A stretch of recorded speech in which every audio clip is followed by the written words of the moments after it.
Welcome to the Podcaster's Guide to a Visible Voice. Reveal and define your voice to speak your truth through the power of podcasting. And I'm your host, Mary Chan. So let's go. Hello. This is episode number 52, Code Switching. Change your voice behind the mic. I'm going to start with a little walk down memory lane for me. Being in radio school, it was a very practical, hands-on approach. I love that. We weren't in academia. I never really wanted to go to university and sit in a large room in an auditorium and just listen to someone talk at me all day. I wanted to get my hands dirty and to really work on something and flex my creativity skills. So radio school was perfect for me. I remember in high school, I always felt kind of dumb alongside some of my very, very wordsmithy and scholarly friends in high school. You know, they'll use big words and I'd always be like, yeah, of course, cool. Knowing full well, I have no idea what they're talking about. And my voice goes up like that, like, yeah, of course. Oh my gosh.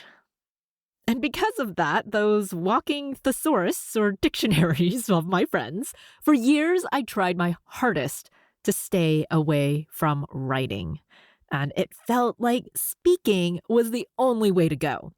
Because that way I wouldn't have to find the perfect word to explain what I'm talking about. I even remember in radio school, I was so set against writing commercials. Okay, there was multiple layers to this one, but perhaps on a general sense, it's because I grew up in an immigrant household, so that boiled down to our conversations with our parents to simple, digestible language. Radio was kind of the equivalent of that. There was actually an instructor at radio school that told me something that I've taken to heart.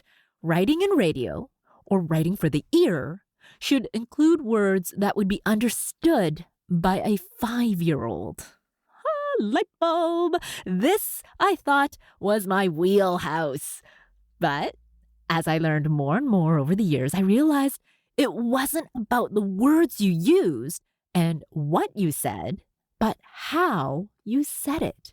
That was the driving emotion behind the words and the feelings that you create. The feelings that your listener feels. That is what was important. Labels and phrases were usually glossed over by me. I could still convey the meaning that I wanted through simpler language. But I guess, as I'm older, you can still teach an old dog new tricks, as the saying goes. A new to me phrase is code switching.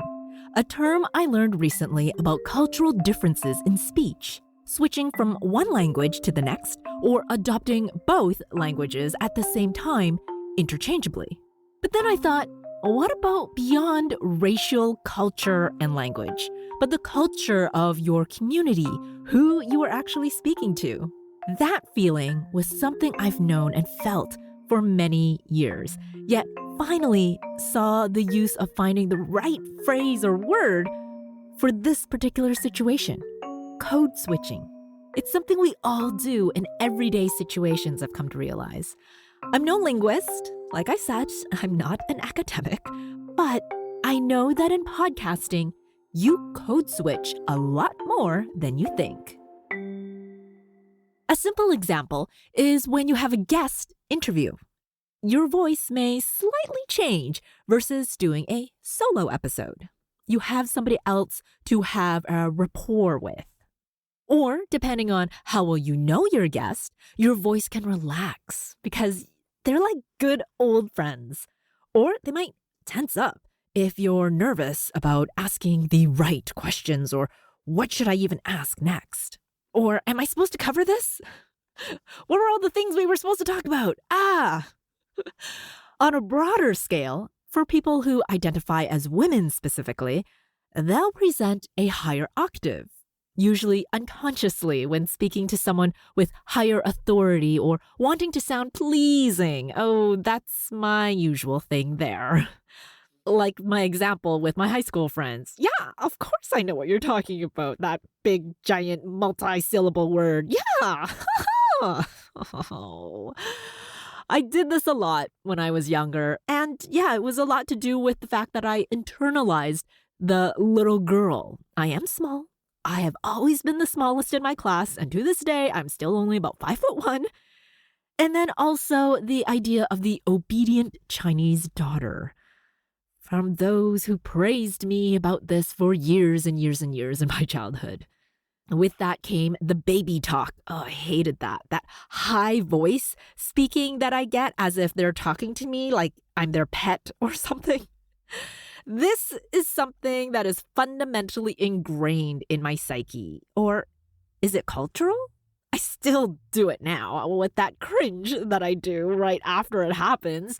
Maybe at the grocery store checkout, medical offices, or making calls to help my parents with government translations and anything official. You know, when I say, hi, oh, thank you, that voice just goes up higher than I would like. I slip into this higher pitched voice to show that I'm here to help, that I am nice, and that I want to show solidarity. We can do this together, and also gratitude. And in contrast, what about when we go lower? Those lower voices. I mean, we always hear that, oh, the standard, the best strong voice, maybe is a nice low voice. But lower voices for women, that can get construed as being the bitch or arrogant. Especially if you're in a leadership position and it's combined with you giving short and direct requests. These requests can appear cocky, egotistical, or stuck up. Our society has placed these unspoken rules about people's voices, and these rules are changing. Slowly, yes, but they are changing. I believe we're all tired of the control other people have over the way we speak. I've talked to podcasters who wonder if I can speak a certain way, like if I get rid of a bit of a lisp that I have, or I say a lot, or I always end my sentences with kind of like an up, like a question, a thing that people have coined upspeak.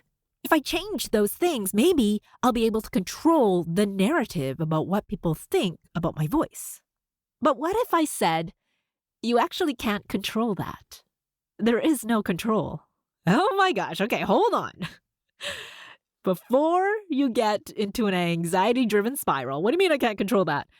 If you are a type A like me, a controller, we are not magical people with a magic wand who can control other people's thoughts and judgments. Sure, yes, we can do our best to sway and influence. But geez, honestly, that's a lot of mental work.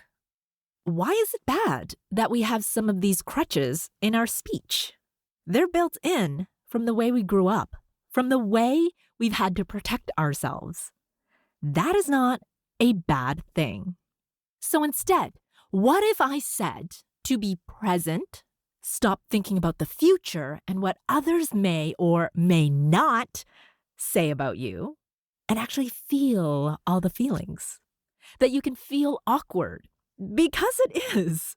Podcasting is awkward. No one walks around life with a microphone pointed right at them every minute of the day. And that you can also feel confident in all your other feelings. Those feelings could be joy, scared, sadness, exuberance, or even confusion. All of it is valid behind the mic. You can switch it up, and you can switch it up behind the mic. And I recommend you do that.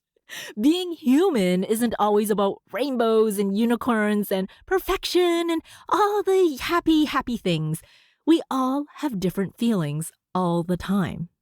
And it is okay to show up just like that. Code switching is important. It shows your shared community, that you are connected, that you feel safe in your speech.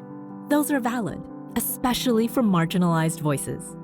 Knowing that code switching is not changing your voice to suit a certain made-up narrative or standard. There is no standard. Over time, I learned the range of my voice. With this, I can connect and bring people in without having to resort to that friendly or pleasing tones, unless that is actually what I want. You instantly connect through your heart to use your heart voice. These are the changes in your voice that are important. The way you slightly shift from one emotion to the next. We're all not meant to speak in a lower voice or the same way. How robotic and boring is that? And actually, when you speak in a lower tone all the time, and that's not your natural tone, it can actually be very, very damaging to your vocal cords, and you can physically lose your voice. If you've used this voice for a long period of time and you're constantly speaking at the lower levels, it's not easy on those vocal cords. Your muscles are gonna have a hard time, and eventually you're gonna lose your voice. That's actually really straining after I've spoke like that. That's not comfortable. So don't do that. What I'm saying is, find that middle ground to showcase who you truly are. Not too high up there, but also not too low down here, but somewhere in the middle. That is your heart voice at the emotional level to be comfortable behind the mic. So your time to share. Tell me, at what other times during your podcast recordings do you find yourself uneasy with your voice? What situation behind the mic had you code switching? Or do you even hear it in the first place? That's sometimes the big part, is the awareness. That is the key. You don't even hear what others hear, but you know the feeling isn't exactly what you want. What shows up when you lack the confidence to actually show up? Share your thoughts. I'd love a voice note. So you can send one by heading to my website, visiblevoicepodcast.com, and hit the purple send voicemail button. Record it straight from your phone, nice and simple that way. Or emails are always lovely as well. Send feedback to visiblevoicepodcast@gmail.com. In the meantime, I hope you have your heart voice with you when you're behind the mic next. And until the next time I'm behind this mic, speak with spirit. Thank you so much for listening to the Podcaster's Guide to a Visible Voice. If you enjoyed this episode, I'd love it if you'd share it with a podcasting friend. And to reveal more voicing and podcasting tips, click on over to visiblevoicepodcast.com. Until next time. Let's go.